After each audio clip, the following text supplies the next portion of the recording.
Welcome to my channel Mallika's art. চলে এসেছি আজকে একটা নতুন ড্রয়িং নিয়ে। এটি ডমসের অয়েল প্যাস্টেলে করা যে কোনো পোর্ট্রেট ড্রয়িংয়ের ক্ষেত্রে আমি আগে চোখটাই ডিটেলিং করার চেষ্টা করি। চোখের ক্ষেত্রে ব্রাউন, ইয়েলো আকার এবং ব্ল্যাক এই তিনটি কালার ইউজ হয়েছে। আরও ডিটেলিং দেওয়ার জন্য ডমসের কালার পেন্সিল ইউজ করেছি অ্যান্ড কটন বার্ড ইউজ করেছি।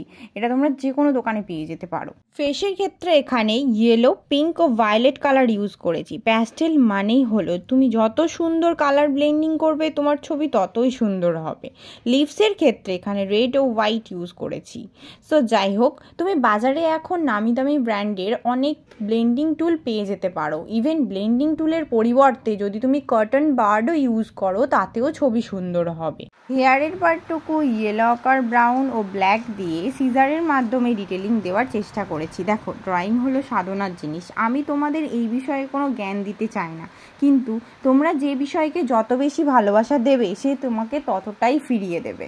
মহাদেবের নেক আর সাপের পার্টটুকু আমি আর ডিসক্রাইব করলাম না। ব্যাকগ্রাউন্ডে কোন কালারটা সুইটেবল হবে কি হবে না এটা আমার ডাউট হচ্ছিল, তো সেই কারণে ফার্স্ট ইয়েলো, নেক্সট অরেঞ্জ ও তারপর ব্রাউন ও ব্ল্যাক দিয়ে ভালো করে মেশানো হয়েছে। পুরো ছবিটা তোমরা দেখো, দেখে তোমাদের কেমন হয়েছে অবশ্যই একটা কমেন্ট করে জানিও। পারলে তোমার বন্ধুদের সাথে একটু শেয়ার করে দিও। তো দেখা হচ্ছে নেক্সট ভিডিওতে। ততদিনে ভালো থেকো, সুস্থ থেকো।